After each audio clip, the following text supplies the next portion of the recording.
I'm Irma Baker. Welcome to our show.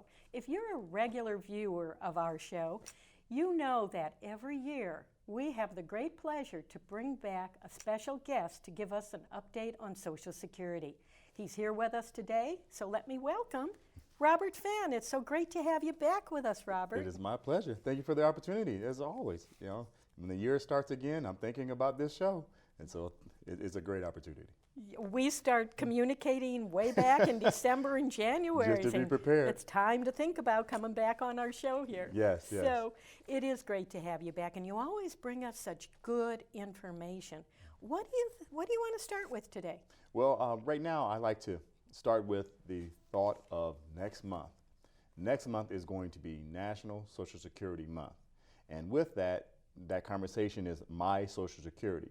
I'm letting people know that My Social Security is an opportunity for individuals to kind of take control of managing their Social Security benefits. For example, years ago, people were accustomed to receiving a Social Security statement in the mail, letting them know that this is how much they're going to receive when they get to retirement age. And they would receive that around 3 months before their birthday.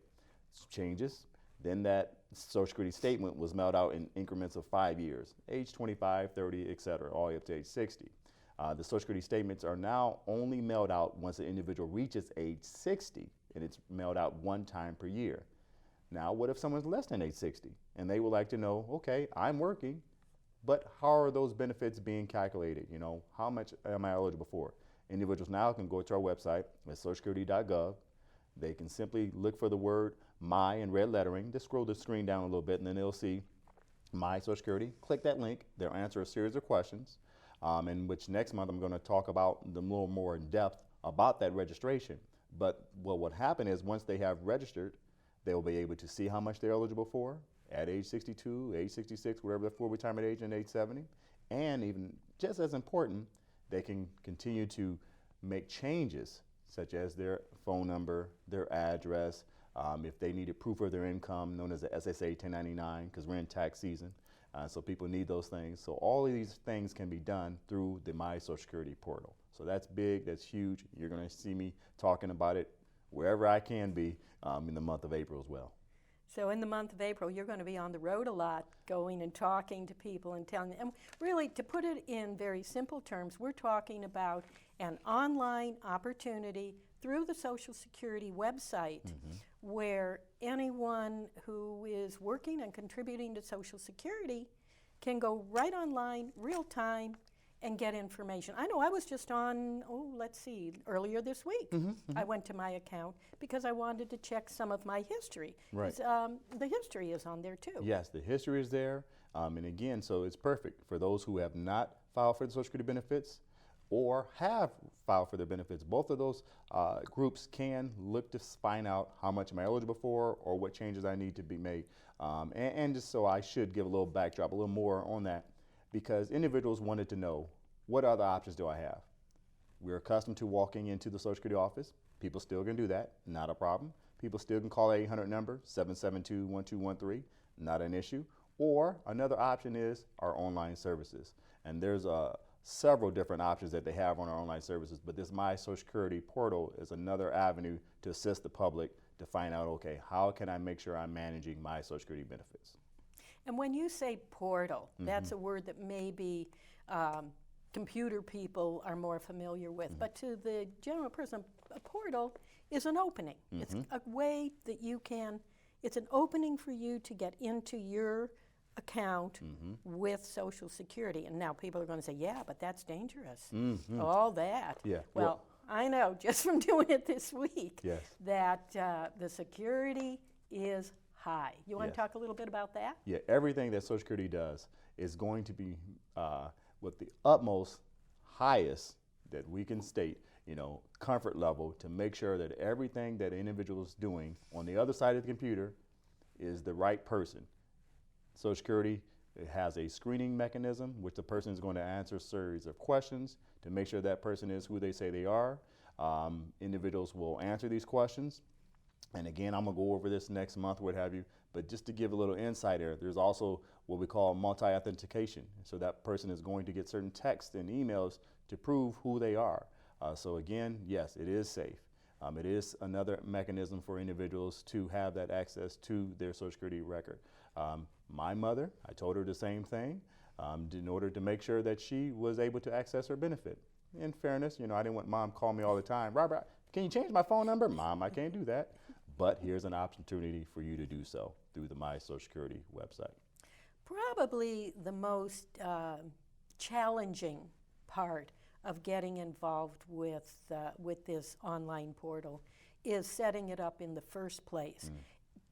Can you, as a representative of Social Security, for instance, and I don't mean you personally, Yes. but I mean somebody going to the office or calling a Social Security office, can you help people set up the account? Great question.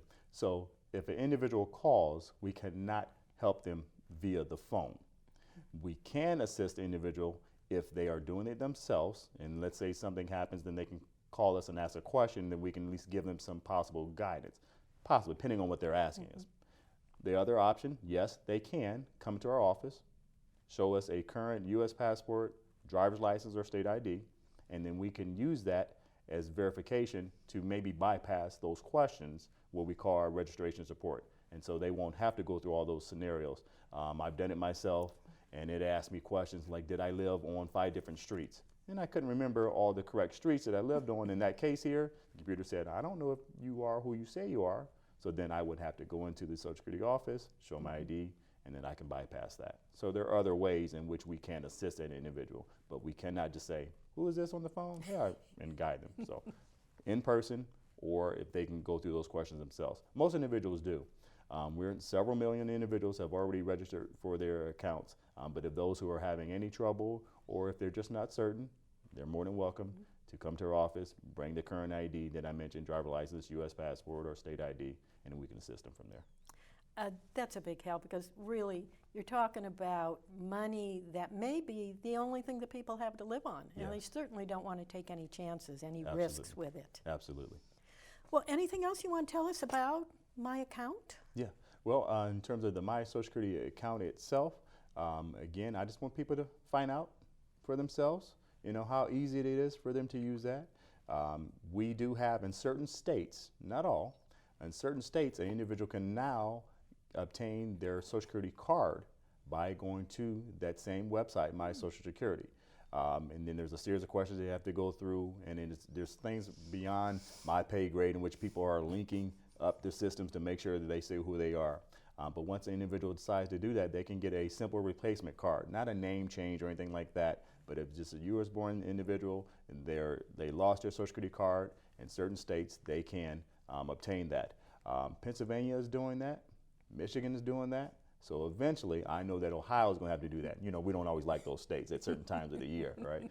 So I'm saying depends that, on what football that's right. That's team right. is Yeah, playing. yeah. If they're up north or to the east, But at that point, I can see that we would have that opportunity, and then hopefully you let me come back on the show here, and we'll talk about how individuals here in the state of Ohio can access their account to get their Social Security card. Well, we're going to call you back. I hope so. That's right. Yes. Well, what else is going on? Yes. Well, a couple other things that I wanted to point out. As I do my outreach, I speak to individuals and I hear the concerns and what have you. And many times I'm speaking with one individual who is the son or the daughter of their mother or father. And then they're asking the question, how do I help mom or dad with their Social Security benefits? For example, let's say that mom has a comfort level with her son. Her son helps her pay her bills. He pays the utilities, gas, electric, whatever it may be.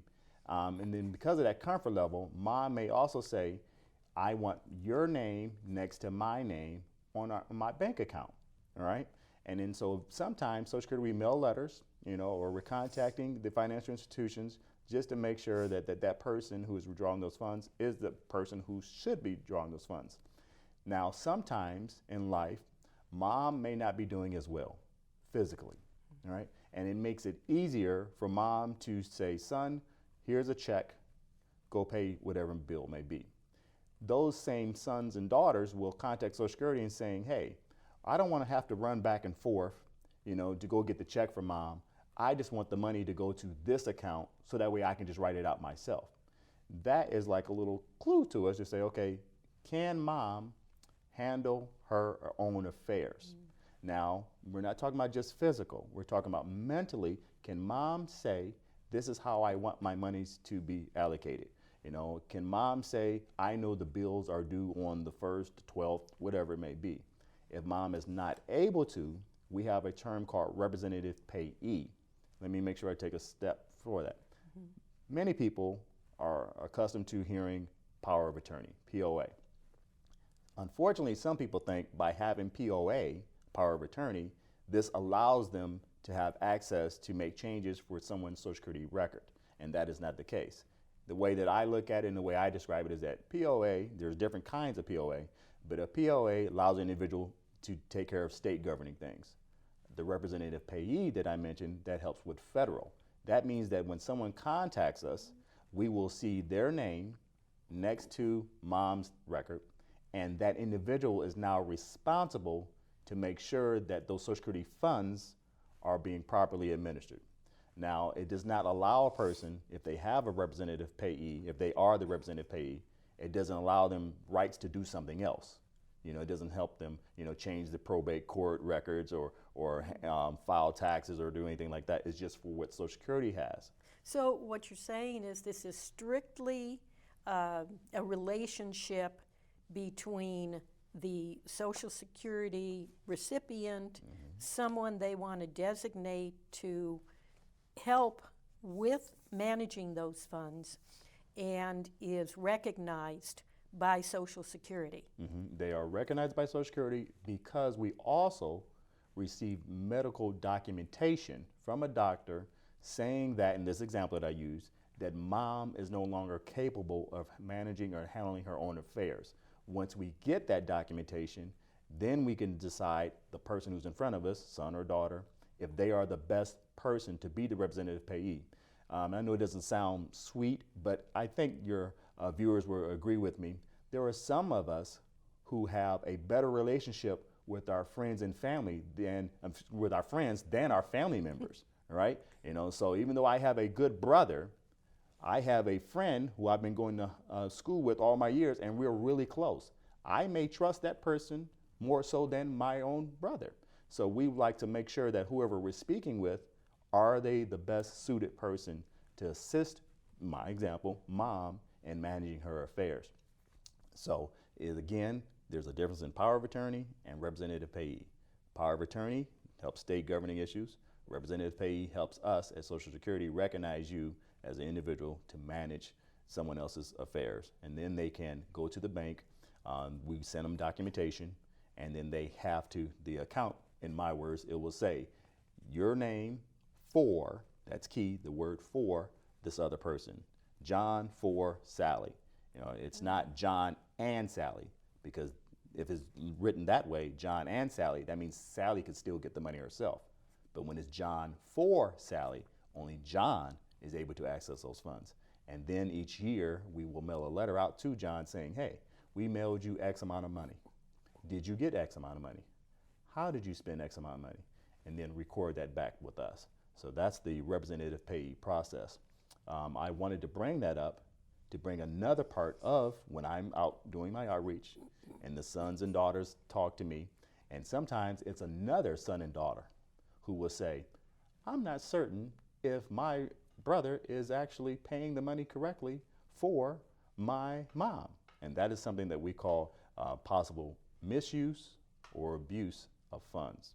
And so that's totally different, in which we will look at. And if I can quickly be brief on that so people can see the difference in there. Yeah, let's just go back a little bit. We're talking about we're talking about something that can happen in families. Yes, yes, it can happen in families. And so sometimes people confuse the two.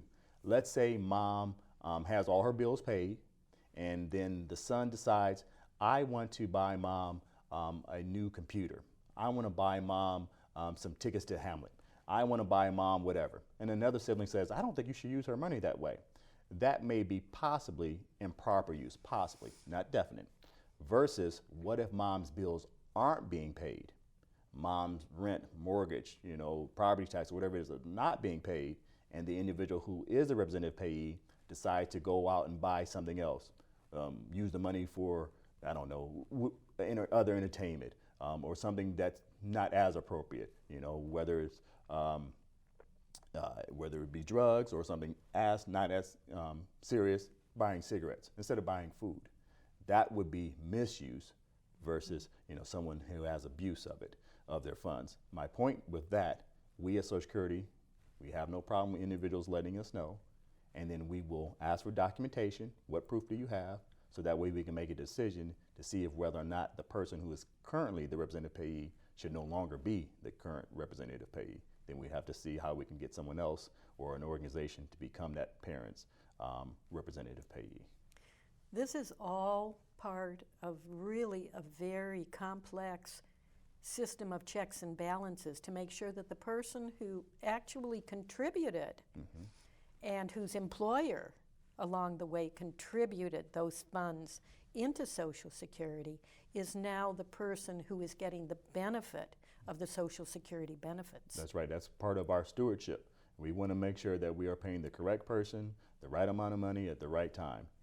That's why we take that very serious. And that's why I brought up the My Social Security part. That's why I'm bringing a representative payee, just to make sure that people understand that Social Security takes it very serious about the monies that we are receiving, and that the right person is receiving the money, again, at the right time. But the My Social Security is just another avenue for us to assist people, and that representative payee application and being approved. This is another way in which we're going to assist the family, because society changes, and we change. We get older and things happen, and then our family members assist us, or we may assist other family members, and we at Social Security, we want to assist those same family members. Caregiving is such a big part of just about everybody's life today. Yes. So. Yes. Yeah. Well, what else do you have for us today? Well, I also wanted to bring up the fact about the Medicare cards. I'm happy to state, because I believe it was last year, we had mentioned that new Medicare cards were coming out. And everybody was, well, when am I going to get mine? When am I going to get mine? And the Medicare cards. I almost thought it was lottery tickets, the way the people were so excited about the subject. But those Medicare cards were to be issued from April of last year to this April of 2019. So April 2018, they started mailing them out to different states all the way to April 2019. I'm happy that I had read and got the information from Medicare that all of the cards for the state of Ohio have been mailed out. Everyone has been issued their Medicare cards. Now, with anything new, sometimes there's a little bug or a little things that they need to tweak or work on. I've been told that some individuals may have received 2 of those Medicare cards. Now, the prior Social Security number, the prior Medicare cards had Social Security numbers on them, okay? Now they have what we call an MBI, Medicare Beneficiary Identifier, and so it's a different number.